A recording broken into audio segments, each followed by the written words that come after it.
welcome into Two Guys Down 200 Pounds. I'm Brian. I'm Brandon. And we're going to get right into it. Look, last week we took a quick little hiatus, 1 week break. Brandon was scared to do the race. He decided to go into the hospital, so he didn't have to do the race. Ryan has seen me running out on the football field. Ryan is our guest this week. He's seen me running out on the football field. He knows Brandon was scared. But seriously, we just had a Brandon crazy, wild stuff happened and had to get a mass taken out of his colon. And but he looks normal, still ugly, looks like he's doing all right. You good, Brandon? Yeah, I mean, I'm doing pretty good. Once again, I thought I was a man until I had to go under the knife. I shed a few tears in the hospital a little bit because you just don't know if you're gonna come out on the other side, even though in today's technology is pretty good. I did, however, go in at 239, and I came out at 221. So there's our win. The mass probably weighed 5 pounds of it, but not really. But yeah, so we're good here, ready to rock and roll. Glad to be back. Let's get it. Yeah, man. we'll get right into it. So this week we brought Ryan in. He's gone on this. I say gone on this. He's just started, right? So he's been listening for a little while now, and then decided to start losing a little weight, right? And me and Ryan go back because Jack's his son and Tate my son. They're the same age. They've played baseball, not together, but against each other for, I don't know, long time now, right? They're both 11 years old. They've played a long time against each other. So I run into Ryan all the time on the baseball field, and now Jax has decided to start to play football. First year. Nervous? Was he scared? No, I don't think he was scared. He just thinks he needs to be good at whatever he does, and him starting out with kids whooping his butt's not a good combination for that. Yeah. Brian's used to that, getting his butt whooped. It's just it is different. I always tell everybody, first year football is different, right? Because, and I am by no means saying that Tate is all world, but he's played football for 4 years or 5 years now. He's played since K1. So Tate knows a little more than Jax knows, right? For sure. Technique's a big thing. Yeah, it is. So he knows a little. It takes time to learn.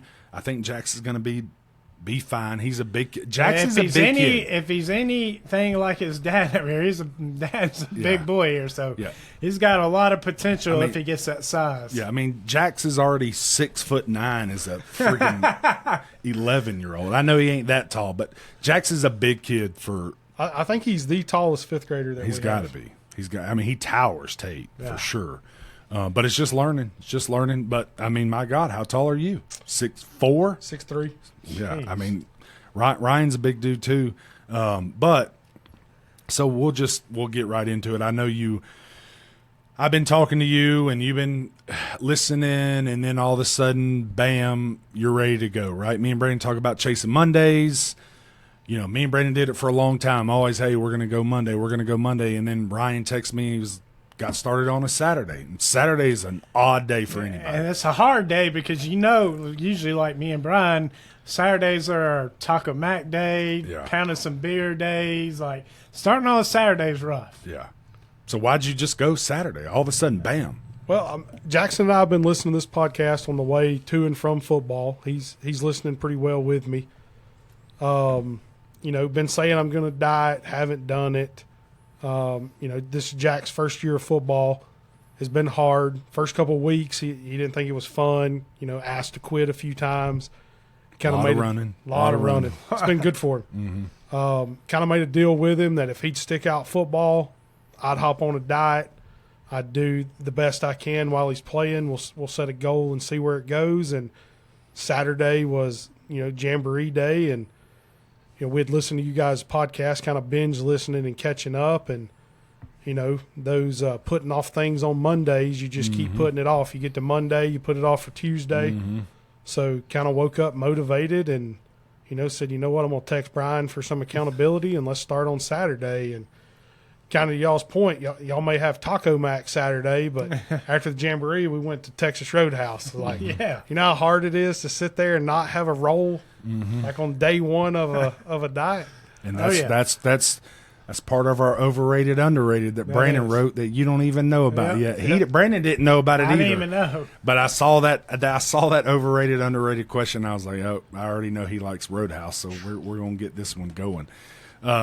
But let's real quick. So you start and wait, because I'll tell y'all this. What we're gonna try to do is, so Ryan's coming on today, Sunday, whatever today's date is, August 23rd, I believe, and then We're going to do a check-in. we're gonna do a We're check-in. going to bring him back Yeah. and see how his progression goes over the, I don't know exactly 90 when. days or something. Yeah, We'll we're going to figure give him that some out. time to work his way down and bring him back on. So starting weight was 354.4. 354.4. So me and you weren't far off. No, I don't think that's the heaviest I've been. I think Yeah. I don't think I've ever crossed the 360 threshold. Yeah. But I've probably been close. Yeah. Yeah. So, because I'm at like 363, so maybe I need to catch it up in high gear here and pass you. Well, I started at 389, so Yeah. better start weight than I started. Yeah. But so, anyways, 354.4. You do it for. It's been a week and a day. Week and a day. Week and a day. So where are we at right now? Weighed yesterday, and I was 344.4. Okay. 10 pounds. It's a solid first week. Solid. That's first a week. solid first week. And Lauren, this is weird for me because Lauren's always been my wife. Lauren has always been the accountability person for me. She's always on everybody about being healthy. So then for me to be texting you and asking what you're eating and what you're doing today and trying to hold somebody accountable was a little bit weird for me. But I mean, I know that it helps me if somebody's there, right? Or so I'm sure it helps you as well. Just letting people know what you got going on. I mean, yeah, and it is easier to have somebody who's somewhat in the same position as you. I mean, other than Brian's been doing this a little bit longer than you have, but I mean, Brian started whatever it was, 400, 500, 600 pounds, and it's nice to hear from other big people that can get you going in the right direction, other than somebody who's 180 pounds. I think that's where my next question is. So, is it not necessarily easier, because it's not easy any way you do it, but when you hear two big dudes, right? I mean, you know me. I know you don't know Brandon very well, but you've kept up with his story there through the podcast. But is it easier to get advice from two big dudes, or would you rather just take some advice from a swole trainer? Yeah. No, I mean, I think that was part of the draw, of texting Brian, kind of getting out of my comfort zone. Is he's a big dude. He's been a big dude. He's losing weight. And things, I got a lot of friends in my life that care about me. They stay on me. Hey, eat less, do this. But until you've walked in it, it may be kind of tough it's hard to just say, eat less. Yeah. Yeah. And then, what's worked for them may not work for me. I was more intrigued about, what's worked for Brian. Because I imagine, some of these binge meals Brian had at his heaviest was maybe worse than some of the binge meals I've had at my heaviest. Yeah. And how he's gotten to where he is now. So just watching your guys' journey was probably the first motivation for me. Yeah. Yeah. And there again, we've said it 100 times. I'm no expert. And when you texted me, I told you, look, I can tell you what worked for me, but it may not work for you, right? Brandon does things differently than I do. I mean, it's all based on the same thing, right? Yep. You want to try to eat less than you want to work more, burn more calories than you're putting in, right, at the end of the day. And I know he's been tracking. That's another question, was going to be my next question, is how are you tracking? Are you what are you using? No, How are you tracking? I'm using an app called Lose It. My wife used it pretty religiously, and she was able to shed some baby weight after kids, and I think she still uses it pretty well. And it's been, it's a pretty eye-opening tool. Like I thought, for me on that app, if I want to lose 2 pounds a week, I'm a big dude. It says I can eat 2,100 calories a day, which is most people's normal meal. Mm-hmm. And then, a week into this of tracking every single thing, pretty eye-opening about either the amount of food or the bad food that I'd been eating to be able to, maintain weight or gain.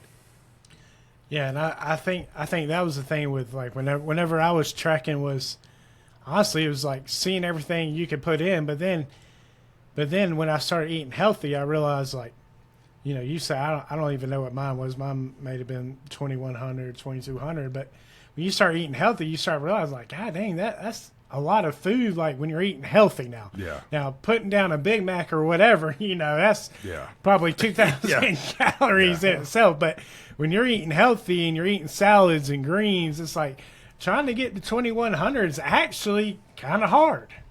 Yeah, when you're eating the right foods. I mean, you can only eat so much. And I believe you told me you're not a huge vegetable guy. No. So, that makes a little bit. Throws the wrinkle in there. But I don't mind vegetables, but, you can only eat so much broccoli. You can only eat so much green beans, whatever. Like, those don't have a lot of calories in it. Yeah. So it does get a little harder when you're eating healthy to at least eat the right calories. Because like Brandon said, you can easily go to freaking McDonald's. Go to Publix, grab one of them chicken tender subs, and you're 2,200 calories in before on the first dinner. Bite. So then, is this your first go round? Like, is first time trying to lose weight? Have you tried to do it before? Why did you fail? If you've tried to do it before, and what do you think? No, I mean it's not the first time. I've done keto before. There's a lot of time there that I stuck around the weight of 327. Mm-hmm. Guys at my work give me hell. Started calling me absolute unit. Mm-hmm. At work, AU is 327 pounds. We've done some weight loss competitions in the office. They've done a really good job trying to motivate me. I don't know what the difference is now to then. I hopped on keto. I got below 300 for a small time. Went back up pretty quick. I don't. They've done a really good job trying to motivate me, and the guy I share an office with become my best friend. He's on me every single day. So between him and you and Brian now, I got support of my wife at the house. I made Jackson a kind of a deal or a promise. Mm-hmm. Like, now it's time for, you can't change unless you want to change. Yeah. Yep. So this may be, hopefully it's that time. Yeah. Yeah. And we talk about that all the time is you don't, people can tell you all the time, hey, you need to lose weight. Your friends tell you to lose weight. Your work, tries to help you out. But until you really want to get down and do it, like, it's never going to happen until you finally give up. And you're like, hey, yeah, man, I really need to do it. Yeah. So, I mean, 100%. Until you're ready, it doesn't really matter. I mean, it gets to a point to where, I'm big, but I still feel good. I'm out, I'm out with Jax. But when you're out at baseball practice and, you're doing some small stuff and you start to get winded, and then you got 10-year-old kids running circles around you. Ask Brian about that. He gets ran around circles on the football field by little football players. I'm jogging. I'm just trying to look. Hold on. Speaking on that, a lot of people don't know behind the scenes. Ryan was actually the one who sent me the video that I posted on social media of Brian running down the football field because we all couldn't believe that Brian could really run on the football field. Hey, that video, I think it sent Brandon to the hospital, and it motivated me to get started. Got him scared. Brandon got scared. You said you better kick it into high gear. So I know scared everybody. Yeah, I know that you're I feel like you're going, and I don't know your track 100%, but I know what Brandon did, and I know what you're doing now. So you're not 100% working out all the time right now, right? You're more focused. You're eating right now. Eating right. Haven't done a lot of exercise. You know, my boss is on me about walking with him every day at every day at lunch. Brian's on me about walking during football practice. So, you know, that's going to be the start. Yeah. Yep. The next step. Because, I mean, that's where me and Brandon differed in the beginning, right? Brandon started out, he was just eating right. And I started working out. Yeah, I was like you. For the first few months, for the first probably 20, 30 pounds, was just eating right. Yeah. And then gradually, I was like, well, I probably need to get in the gym and start doing something. Yeah. So, and that's what I was going to ask, because I know are you planning? Are you going to walk, or do you have any? Let's put it this way: do you have any workout plans in the future? So this week, I'm gonna, take Brian's advice. I'm Let's gonna walk during practice. Yeah. So we'll get in as many steps as we can. Yeah, some of them dads you sit with over there, I see y'all get them up there and walk too. I know they ain't all big, but everybody can walk and talk football. Yeah, man. It don't matter. Y'all be good. You'll still hear your son hit somebody hard. You'll still keep your eyes as you're walking. You might hit a corner or something. You might not be able to see him, but you'll catch him on the other side. What is that, hour practice? 2 hours. 2 hours. 2 hours. At 2 least hours. walk. 2 hours. 2 fast hours in radio. Maybe that's what I need to do. First part of At practice. least an hour. Exactly. First part of practice, they're running. Yeah. They're getting warmed up. Not a lot going. I mean, I don't want to say not a lot going on, but the good stuff's happening in the second hour. Yes. Usually. So, let's I let mean, that goal this week to walk the first hour of each practice. And I don't even think Hold you have on. to go an hour, though, right? Like Yeah, no. solid 30. 30, By the yeah. time you get to 7 o'clock, you walk 6:30 to 7. Yeah. Shoot, you I mean, ready to if go. you're really feeling ballsy, if you and Brian practice at the same time, I wouldn't mind seeing a video of both y'all out there running with those kids. That would be a video. I'm going to have to get in a little shape first. Brian might get me. He's going to get me like he's going to get you. Hey, everybody's got to start somewhere.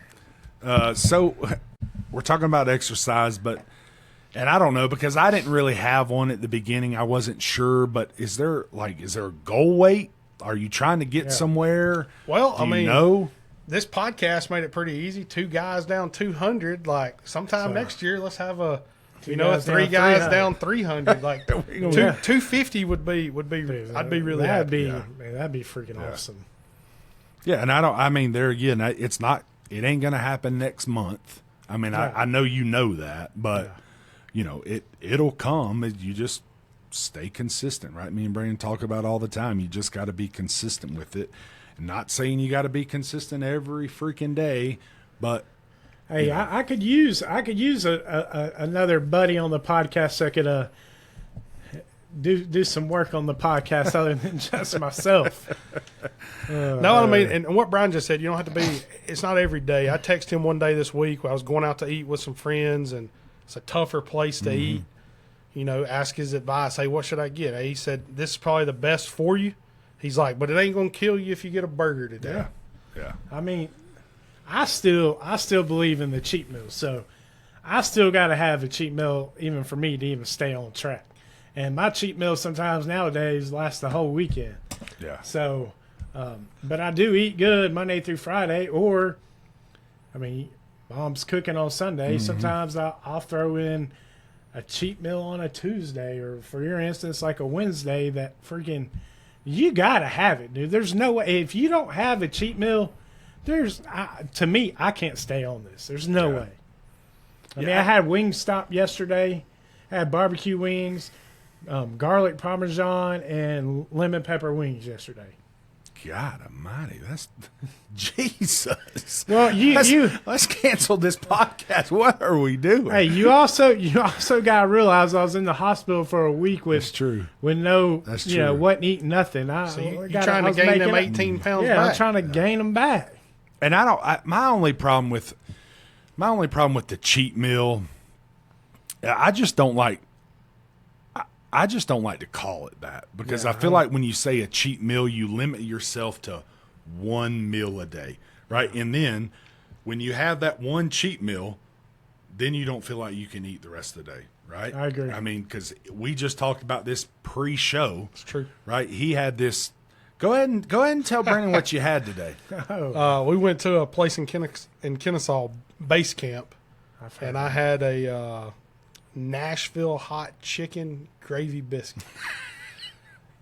And that is all I've had today.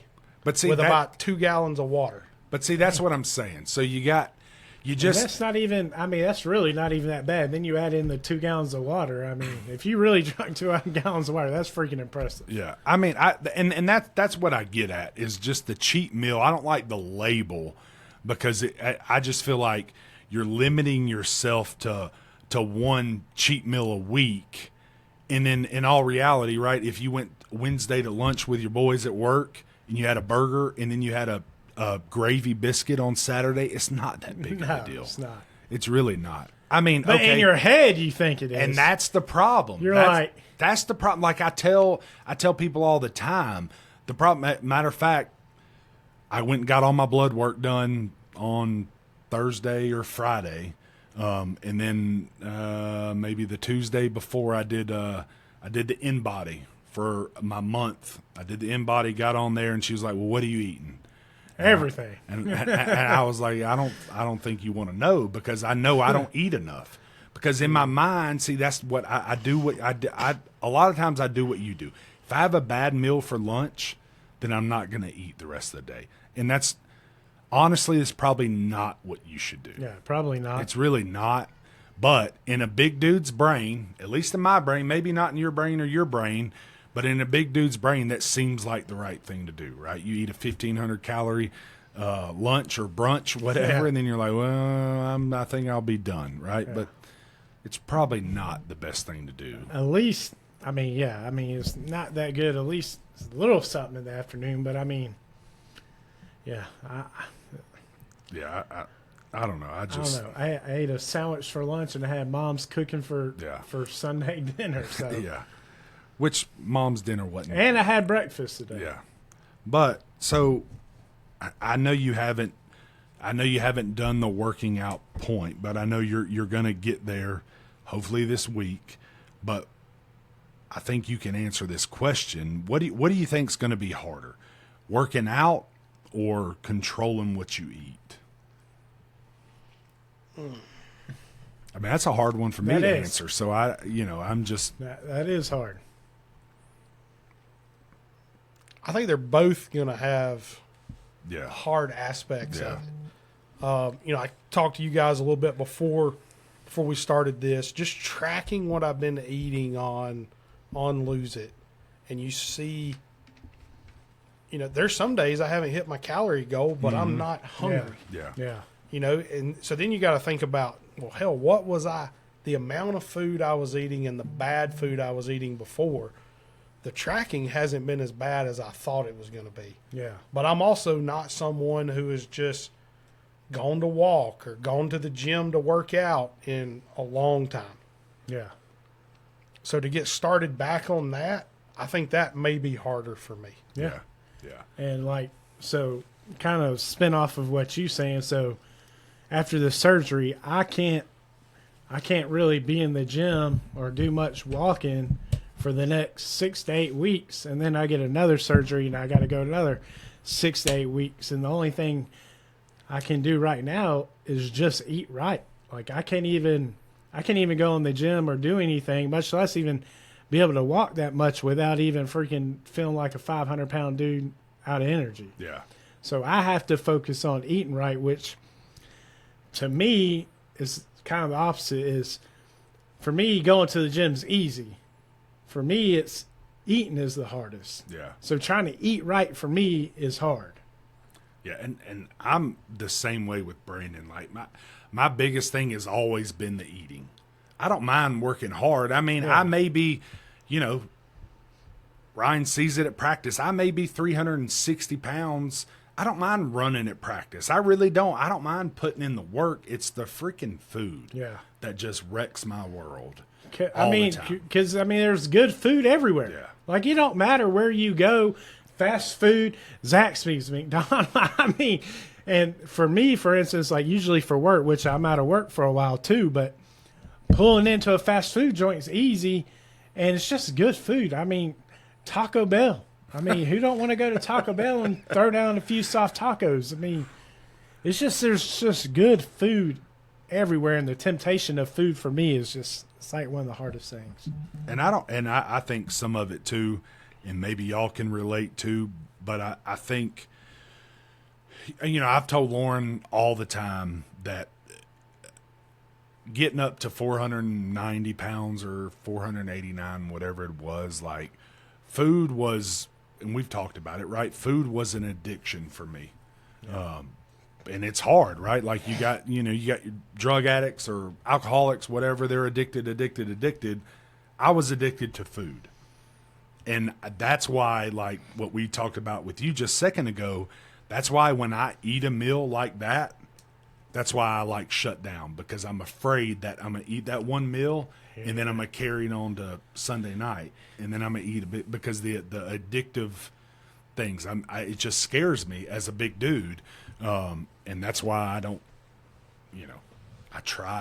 I'm trying to get better eating more, because that's what Lauren tells me all the time too. I don't eat enough, but it's just once I start eating, it goes in my brain. I just get a little scared. And I did reach out to a nutritionist. I was going to start this month until all this stuff happened, and that was what I was trying to regulate myself on, was eating the right amount, but eating the right foods. And that's what the nutritionist was going to help me with.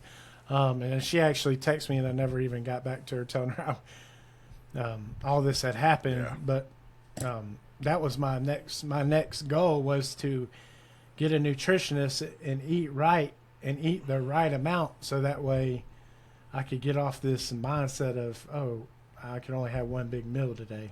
Yeah.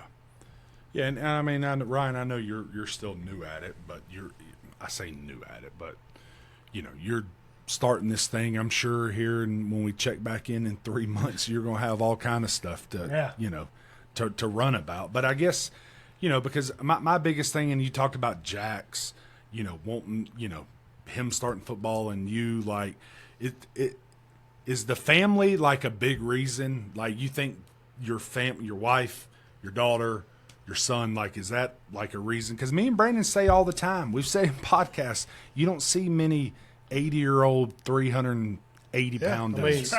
Family's the biggest reason. I want to be around when they hit their milestones. Mm-hmm. Yeah.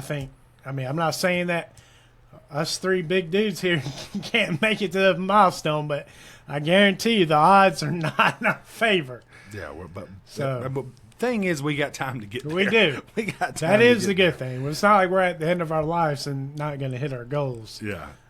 We definitely can get there for sure. So a little, you've been listening to the podcast, binge listening, I know, for a little while here, but little funny question, I guess. But did you ever listen and think, man, if these two ding-dongs can lose it, then surely I can? Oh, for sure. This is a big part of the motivation to get started, is seeing it happen in real life. You see stories, you see, burn pops up, and you see somebody's transformation that you don't know. Mm. You don't know the work that was put in behind it. It's usually a girl transformation you see. For sure. Here we go. Okay, I was just... For sure. Here we go. But, same type of stuff. You can see people post a before and an after photo, and you're just like, what'd they do? They have surgery? Did they do this? Yeah. Did they do that? But seeing Brian, a year and a half ago at baseball to where he's at now, there's a big difference there. There is. You can see it. It is wild.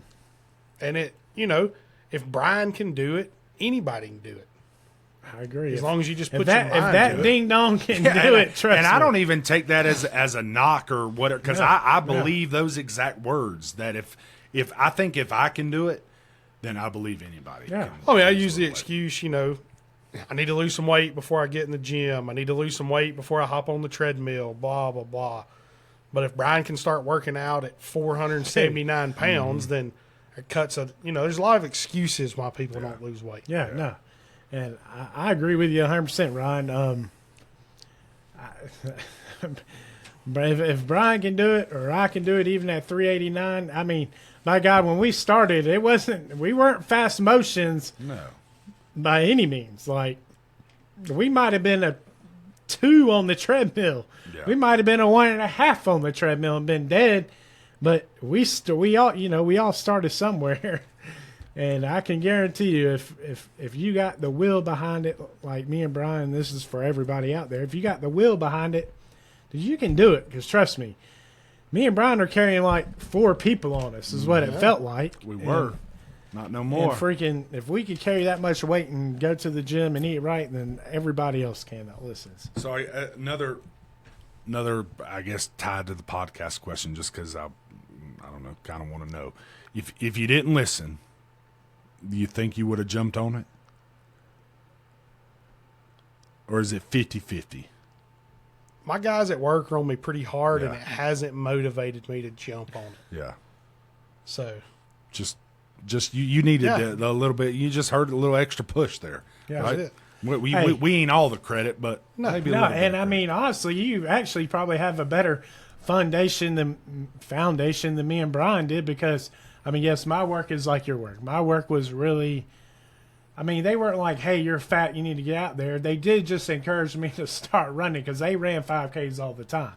And eventually they were just like, hey, dude, just come join us. And I was like, look, dude, let me get in the gym first and try to run a mile before you think I'm going to get out here running a 5K. Well, this past week, my boss told me, he said, when you do your first 10K, I'll pay for it. And then the next day you come in, he's like, I was telling my wife about it. If you do a 10K, I'll pay for it. And she said she'll run it with you. Dude, if you wait until I get past all this, I will. I hadn't even ran a 10K yet. I was just about to run a 10K, and I was about to do the Savage race down there, which is usually pretty much a 10K too. But yeah, when you're down and you really gonna do a 10K, I told him I got to get a 5K in first. We got a little ways to go. Even when you get your 5K, but when you get your 10K, I'm coming out there for sure. I'll definitely come out there for the 5K too, because I do my one race a month, and maybe I can get you to jump on with me once I get. This is gonna give you some time now. You got it's probably gonna take me 6 months to get back, but first 5K or whatever. Let's plan it now. 6 months. Let's do our first 5K. Hey, well, I'll throw this in. If you run a 5K, then I'll run a 5K too. Okay, so let's go. We'll all do a 5K together. Yeah, and I'll be, and I mean, by all means, I'll be pretty out. You want to know how bad it's going to feel if Brian beats me in a 5K? Dude, it's not. I ain't doing it for a race. I ain't trying to beat them kids. We're all men. We already know. It wasn't, because it's the same way. At my work, all of us went out and run. We all just run our own time. But there was one guy. I don't know if he listens. He might listen sometimes. But Dylan, his goal was to always beat me. Of course, my goal was to beat him, because I thought eventually I could beat him, and I ended up beating him. And then I ain't seen my boy back out there since. That's how it goes. You'd have made him retire, Brandon. I don't know what happened, but he ain't been back to a 5K since. Look, if Brian beats me, I know he'll be recording me coming across the finish line, and he's going to – I deserve it. I'm going to make my own video. That's it. So, last question here, just if someone listening right now, right, hadn't listened at all, hadn't listened to me or Brandon, and now you're on – they're at 300, 350, 400 plus, scared to start, whatever. What do you think you tell them? Man, I mean, if you want to lose it, you got to make the choice for yourself. Yeah. And if you go into it because someone else wants you to do it, it's not sustainable and you're going to fail. Yep. I feel like this could be the first time that I've went into it because I wanted to do it. Yeah. Yeah, and I mean, I agree with you as well, because me and Brandon have both talked about it. We just talked about it with you about family being important. And I'm not saying that family isn't important, but your number one goal has to be for yourself. Yep. right? It has to be, because if you're doing it for somebody else, you're not going to do it for very long. So your number one goal's got to be for you. But if you're doing it for yourself, then that's when, you know, your kids fall in line and your wife falls in line. They're all in it and together. on top of that, all the kids, like you're talking about, you were doing this for Jax because of football and not making him quit. Well, then, you know, say, you know, you decide to quit. Well, then, you know, Jax is going to be like, okay, well, if you're going to be a quitter, I'm going to be a quitter too. But if you don't quit and you stick with it, then Jax is going to stick with it. And same with, you know, if other people that see you don't quit, they're going to be like, you know, I'm going to get out there and do it too and freaking rock it out. He's not a quitter. I'm not going to be a quitter. And your kids are going to look up to you because they're going to see that you ain't quitting on nothing. Yeah, that's and that's, you know, and I know, and now I think you're seeing it too from a dad perspective, not from not from just an athlete perspective, but you see Jax on the football field and he's running his butt off and he's wanting to quit, but he doesn't quit, right? And not even that a kid wants to quit, but he just says, man, this is terrible, right? But then you start something and then you quit, and he says, well, shoot, if dad can quit, then why can't I quit, right? I mean, that's you know, because I'm on Tate all the time, at baseball and at football all the time. And if I quit something, then how can I tell him that he can't quit? Hey, and that was another push. I think it was one of these practices. Jax was discouraged, and you know, one of the first conditioning days, he was sucking wind. Mm-hmm. Remember him coming up at the end and telling me, he's like, Dad, I don't even know what this is. It's hurting. And I was like, it ain't that bad. And then he just looked at me dead in the face, and he's like, you couldn't do it. I was like, okay. You got me there. You're probably right. Okay. Yeah, well, and that's my whole thing is, and don't get me wrong, I love baseball with everything I got. I love football too, but there is something different about football than baseball. And I don't know about y'all's practices, but I know at my baseball practices, we don't run like we do at football. Huh, no. You know, most of the time the running they're doing is when they hit a triple and they're running to third base. 100%. Right? Like, we don't condition like we do at football. So it's just a little bit harder, in my opinion. But, all right. Well, Brandon, we'll wrap that up. Why don't you jump on into your over-under here? All right, our overrated, underrated segment is brought to you by Chris, or Power Washing by Chris. You can give him a call for all your pressure washing needs, so he can do your driveway, sidewalks, fences, porches, gutters. He may even pressure wash your car. I don't know, but if you call him, he probably quotes you out for it. He also has his own social media, Power Washing by Chris, on Facebook, or you can find him on our social media, or you can give him a call at 678-605-6565. All right, here we go. It's my favorite segment of the whole show, is the overrated, underrated. First question is, of course, since I was in the hospital food. Ryan? Yeah, you go ahead with it. Well,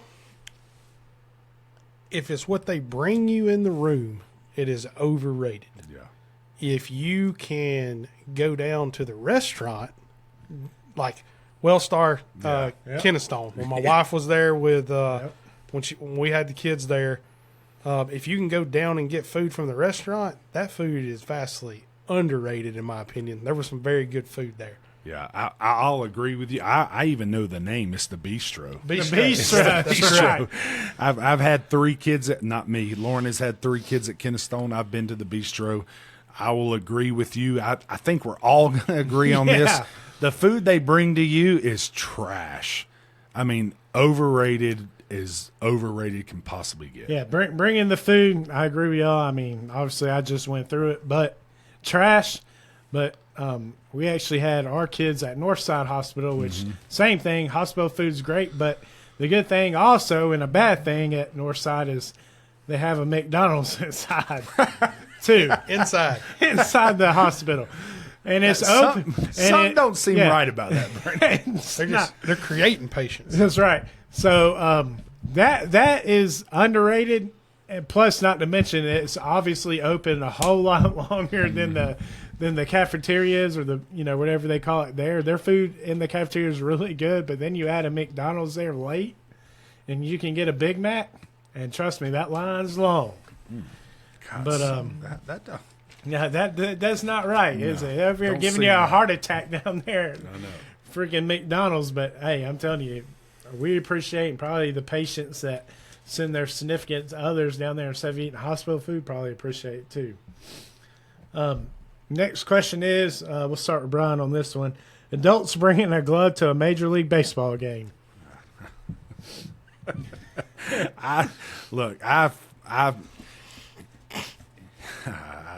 I'm afraid I'm gonna get in trouble, Brandon. If you're an adult and you bring a glove to a baseball game, you're a loser. Yeah, there ain't no real. Well, what adult needs to catch a foul ball? Give it to Jack. I don't even know if you bring a glove, but give it to a kid. Like, catch it barehanded. Be a man. You don't need no glove. Bringing a glove is overrated. So I've done both. Here we go. Oh, this is a good one. And I think it depends on what you're doing and where you're sitting. To a regular baseball game, a dude should not have a glove. Okay. I've taken Jax to a couple of BPs where we get in early. First time I took him, I did not take a glove. We were in outfield. I don't think any regular person realizes how fast those balls are coming. Come on, man. You can't get out there with your bare hands. 110 off the bat. I'll tell you, me and Jax went to the home run derby, had a buddy hook us up with seats, and we were sitting in the chop house. He went to catch a couple balls, and there was a ball hit, I think, off of O'Neal Cruz's bat. I watched it go through people, basically, before anybody even got a glove up. Jax was over trying to catch it. That ball hit the glass, came back, ricocheted. He came back to the seat, and he's like, "No, I'm done." and he had his glove. Okay. So if you're sitting on the first base side, you're sitting down low, and you're not going to batting practice, and you're a 40-year-old dude, absolutely do not take a glove. So basically, what you're saying is you're a loser. Yeah, you probably went with your parents, and you're going home with your parents. That's fine. Yeah, I mean, that's overrated, man. You shouldn't be. I almost was going to go against y'all because I was like, dude, bring a glove. You could catch one for like your 2-year-old son. I got a 2-year-old son or something. It'd be cool to catch one, but I don't know that I could do that. I think I got to be a man, catch the ball in my hands, or at least try to. It may hurt, and I might, be a sissy about it, whatever. But you got to catch it with your hands, man. You can't be going in there as a grown adult, freaking bringing a glove. Next one is NFL touchdown celebrations. Go, Ryan. I think they're underrated. I loved Chad Ochocinco, Terrell Owens back in the day. To me, scoring a touchdown is like hitting a home run. If you score it, I want to see what you're going to do. All right, so Ryan, my next question is, we're still going to answer this question, but I need to know this. Are you a bat flip guy? Pimping a home run? I think it really depends on the situation. If it's a 0-0 game in the regular season and you hit a bomb in the 6th inning, I don't care to see your bat flip.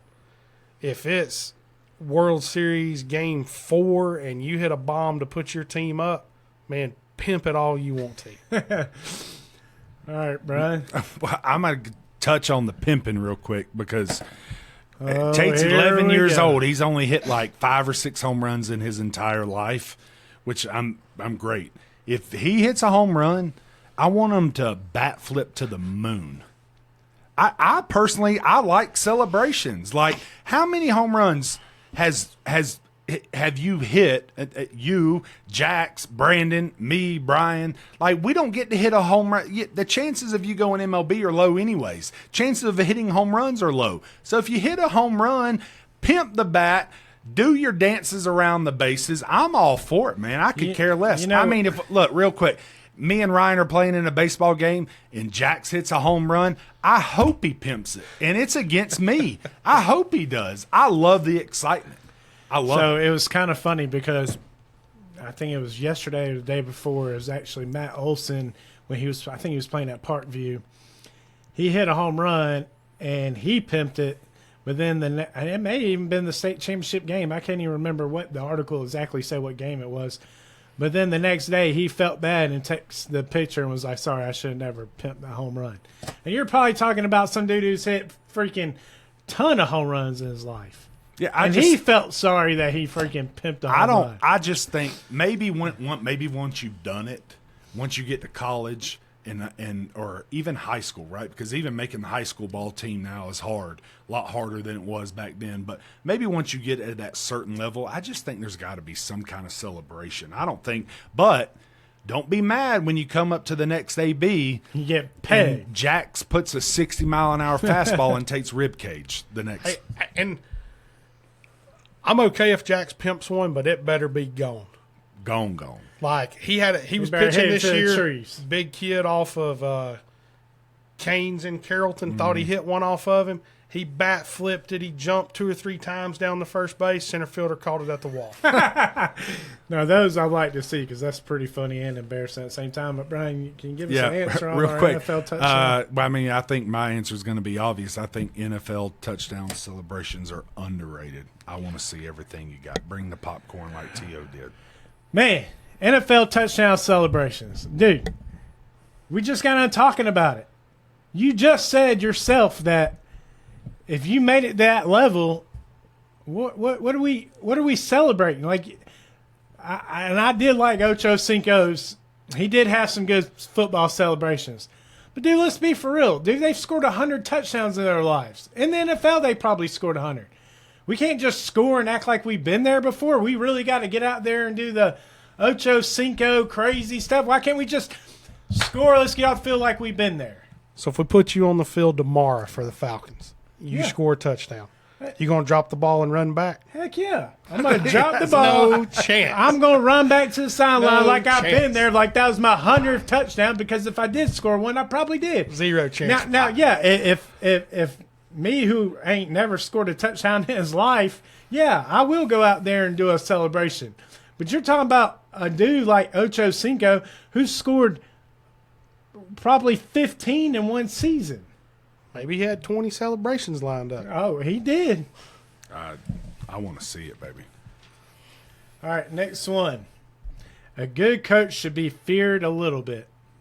Overrated, underrated. We'll start with Brian. I think there should be a little bit of fear. And I'm not, and I coach baseball, I coach football. I don't want the kids to be deathly afraid of me, but I think they need to know that if they do something wrong, they do something dumb, that there's going to be consequences. So I think there needs to be a little bit of fear. I mean, there's a couple kids on the team now, matter of fact, a couple that play baseball for me. One, they may listen, but Cam, I think Cam hates me on the football field. I think he loves me on the baseball field. But I'm a little bit harder at football than I am baseball. But he knows that if he messes up, that I'm going to be the first one in his butt. But when he does good, I'm also going to be the first one to run out on the field and give him a high five. But I think there's got to be a little bit of fear. That's just my opinion. I agree with everything Brian said. I don't think you can be every kid's best friend and get the most out of them. There has to be some type of accountability. Yeah, I feel like some of my better coaches growing up in the day, you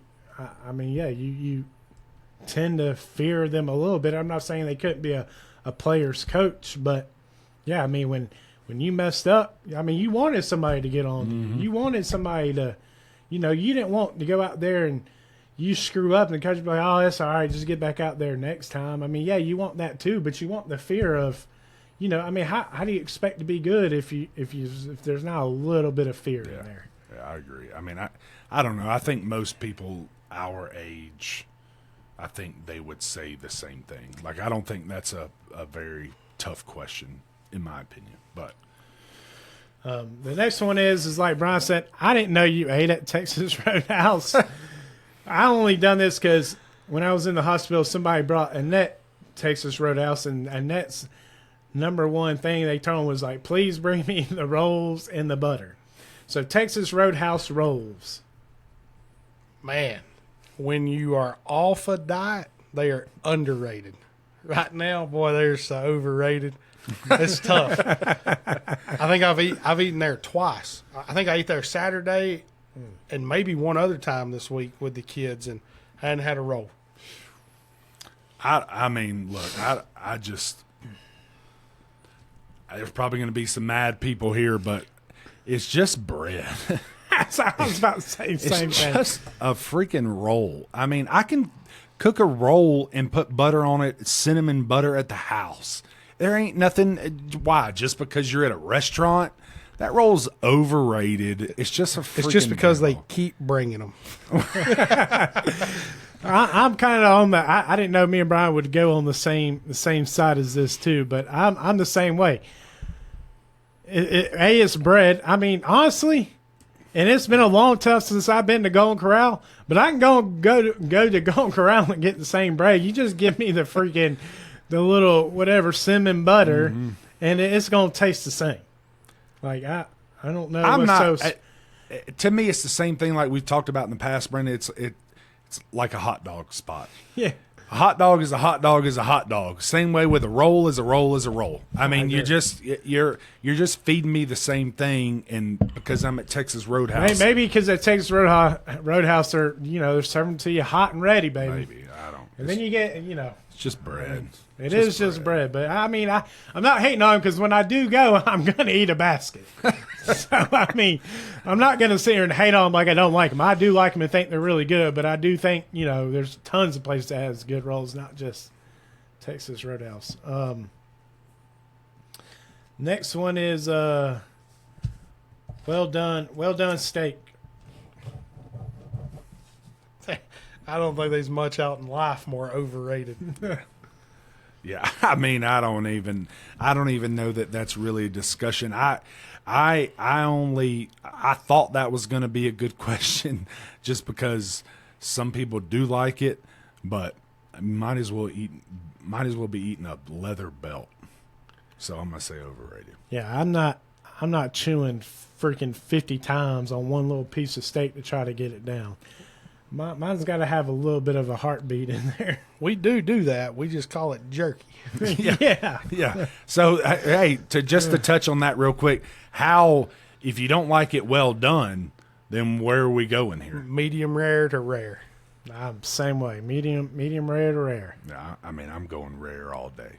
I mean rare too, but I can move up and down the scale. I just on that. want it as close to alive as I can, which is rare. All right, my last one here is paid travel coaches.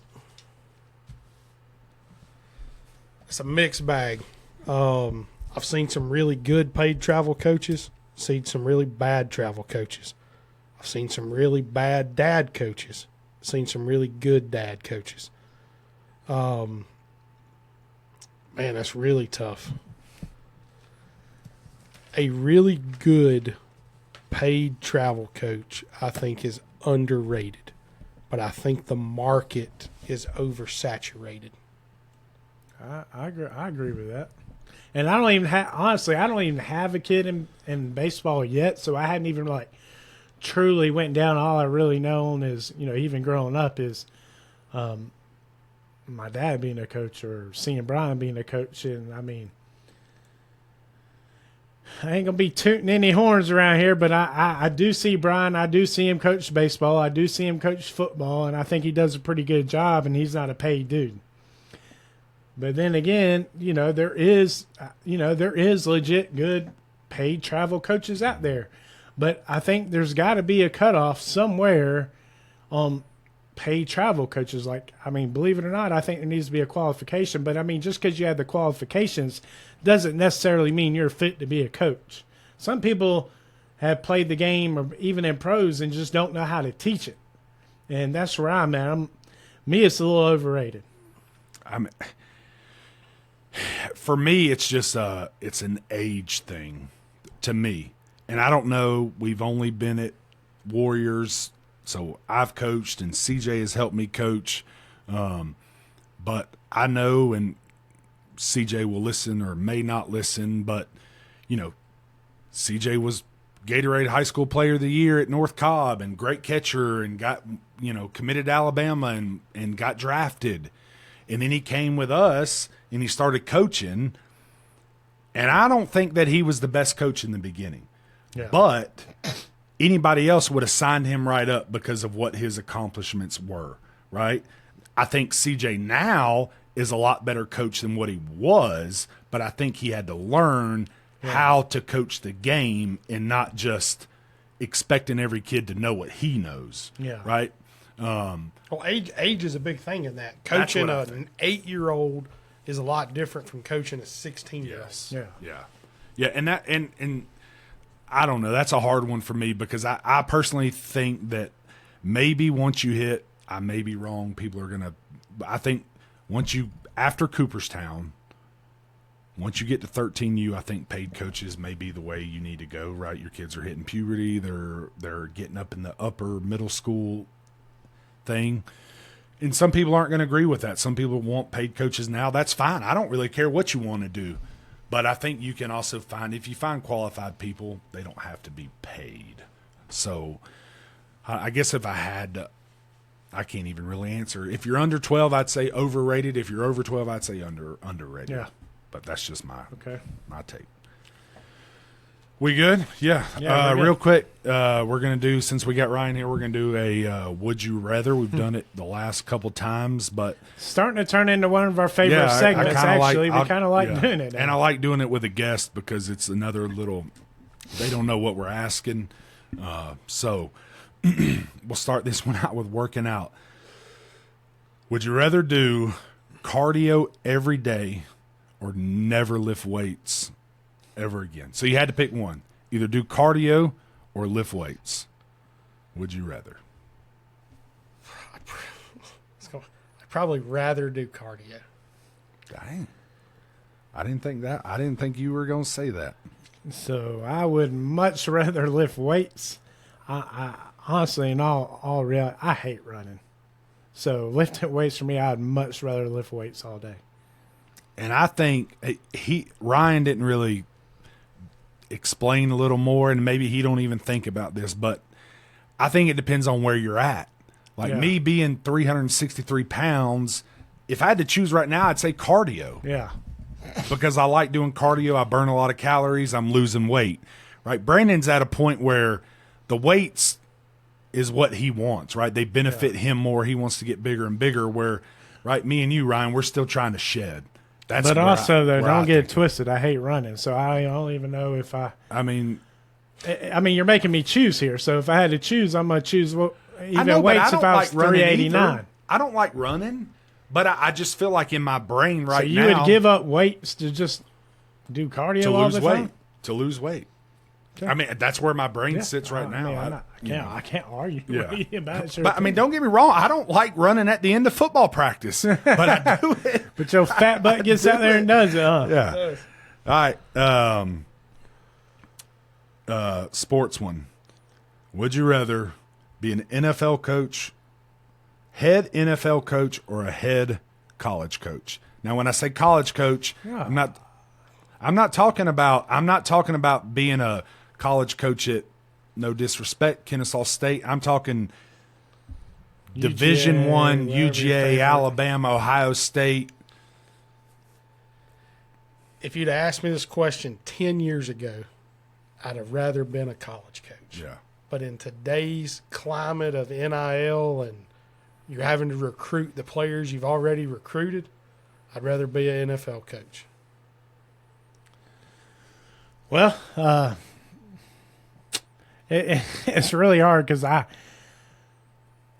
know there's not as much work goes into. I mean, I'm not knocking on NFL, but the coaches don't do as much as the college coaches. But I just always loved college football more than I had NFL, and so I think being at a powerhouse of Georgia or Alabama or something like that, I just think it'd be more exciting, more better. I mean, I know I got to put in more work, but I just think you're just getting the more passion of the dudes. It's not. I mean, we already got NIL with paychecks now, but I still got to go college, man.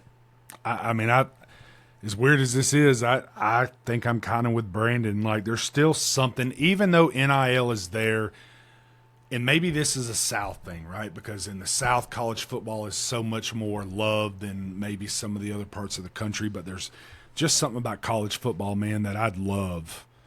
I mean, I'd love both, but I still love college football more than I do NFL. So I'd have to be a college coach. But that's just me. All right, another sports one. Would you rather be a professional athlete for 5 years or a famous coach for 30? Like we're talking like, I mean, we're like the long ones, like Bobby Bowden, the long ones who had a lot of success, Nick Saban. Or even the good 5 years of good, Hall of Fame type career in the NFL.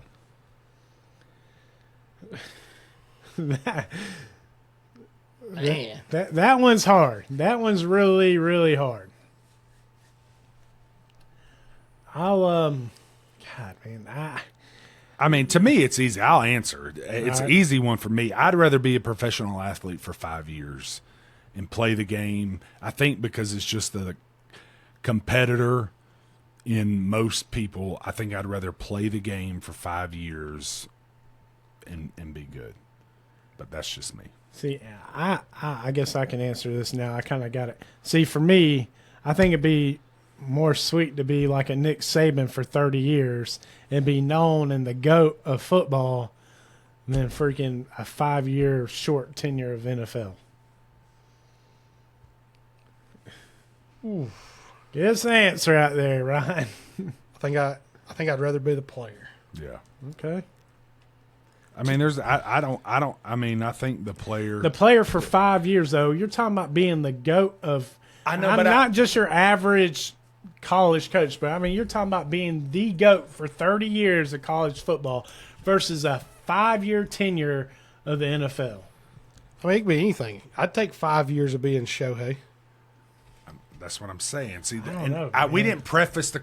We didn't say. So what I should have said was a 5-year Hall of Fame player and a 30-year Hall of Fame. That may have made it a little different, but we ain't gonna go. I'm still sticking with mine. Last one here. This is one I came up with randomly today. I was thinking about it. You were coming on. I think this one's gonna be tough for you. It's gonna be tough for me. All right.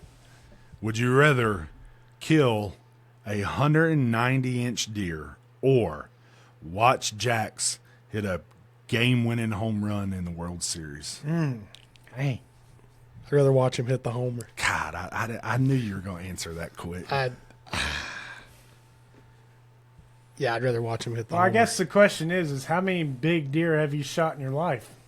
I haven't shot one that big. I got a good one on camera that we've had on camera. He's 150, 160 for sure.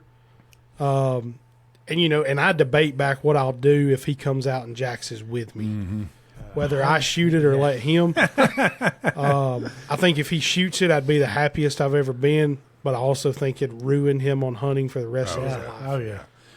Yeah, I mean, I did think about this one. I thought of the question, and I did think about it for a while. Only because I've seen Tate hit a few home runs. Give some of the audience here don't really know what like 190-inch deer. Give just kind of like pointers on. There's not a lot of people who've killed a 190-inch whitetail, a legit wild whitetail, right? Not. And when they're saying 190, we're talking antler size, big, massive deer, right? Not a lot of people have done it. I haven't done it. Ryan hadn't done it. I haven't. I don't know many who have, but it's the Brian Gratzer of deer, is what it is. I mean, it is. When you asked me that question, first thing that popped in my head, and I hate it because he left us, but watching Freddie's dad when he hit those bombs in the World Series for the Dodgers. Yeah. I mean, to experience that, to see your kid experience the highest of highs. Yeah, and I mean, it's a pretty quick one for me. I thought, 190-inch deer. No, I thought he would take a little longer than he did. But He did. He answered that pretty quick. You said, I don't know. And I would like, rather watch Tate hit a game-winning home run. I mean, there's just something about it. I mean, even like you said in the deer stand, like I think even now I'm at a point where if a 190-inch deer walks out and Tate's with me, I would be absolutely jacked if he shot it. I mean, he shot a little 4-pointer 2 years ago, and we were as hyped as you could ever be. I'll be honest with you. If the deer I've got on camera walks out and Jax is with me, I don't think there's any chance. I like to say that's what the question should have been, Brian. The question should have been, if a 190-inch deer walked out, are you or your son going to shoot it? Yeah, that's true. But go ahead, Brian. You're done? Yep, we're good. All right. Just got a few things to say. Once again, I appreciate everybody with the prayers and the donations and everything. If you could also rate, subscribe to us. Rating us is going to get us a 5-star rating, and following us is going to push us to other people, which we'll get in front of more people. They'll push us on the platforms. Also, we're on Facebook, Instagram, TikTok. Give us a follow. We're always putting videos out, especially of the underrated, overrated. That we're going to get back going to that this week. And that's all I got. Yeah, look, hey, Ryan, we really appreciate you coming on. I know it ain't always easy coming on. Little podcast here, camera here, lights here. You know, we're trying to look as professional as we can. But we appreciate you coming on, and I don't know, we hadn't figured out the timeline, but a few months down the road, we're going to have you back in here. A few months, and then he might be on 2 more times, because if we do this 5K, all 3 of us has got to come back in here for the 5K. So we're probably looking at 2 more times for sure with Ryan. Maybe a forever spot with him if he can get down to 100 pounds. But until next time. See ya!